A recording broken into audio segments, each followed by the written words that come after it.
Olá, o tema do trabalho é Descrição Clínica da Síndrome Inflamatória Multissistêmica Pediátrica, uma revisão, tendo como autor principal André Leal, demais autores Gabriel Nunes, Nayane Lourdes, Tamires Ferreira e orientador a doutora Evelyn Azambuja. Introdução. Em 2020, iniciou-se uma crise global em saúde proporcionada pelas infecções causadas pelo vírus SARS-CoV-2, chamado de Covid-19. Este estudo visa analisar as complicações da Covid-19 na população pediátrica. E, nessa população, houve relatos de casos do surgimento do choque inflamatório após a exposição ao vírus Covid-19.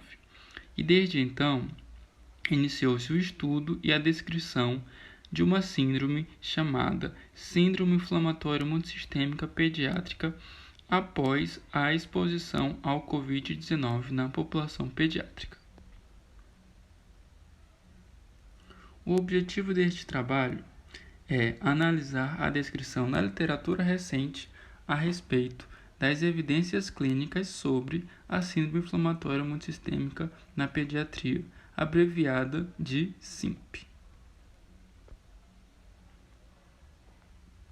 Metodologia.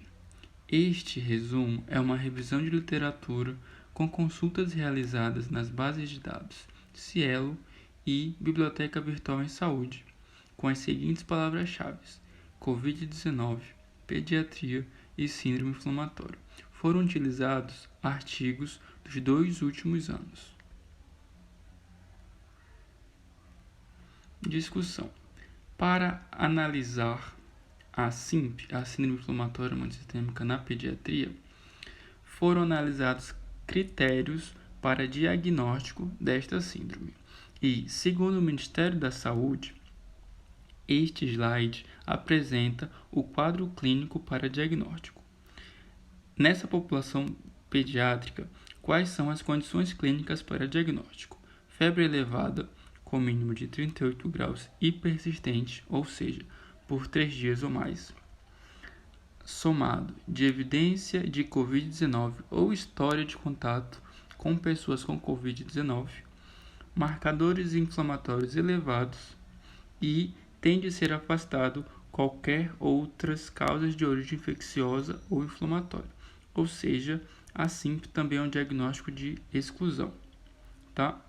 E associado a essas quatro condições, tem que ter pelo menos um dos seguintes sinais e sintomas listados abaixo: conjuntivite não purulenta ou erupção cutânea bilateral ou sinais de inflamação mucocutânea, hipotensão arterial ou choque, manifestações de disfunção miocárdica, pericardite, valvulite ou anormalidades coronárias, evidência laboratorial de coagulopatia e ou manifestações gastrointestinais agudas.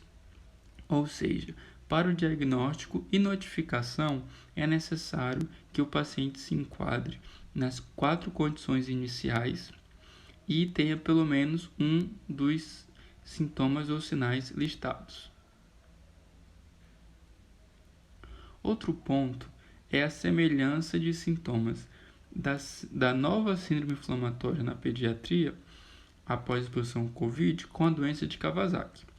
Porém, existem algumas diferenças sutis em que algumas literaturas falam que a SIMP acomete crianças mais velhas, possui marcadores inflamatórios mais elevados e sintomas gastrointestinais mais intensos. Conclusão.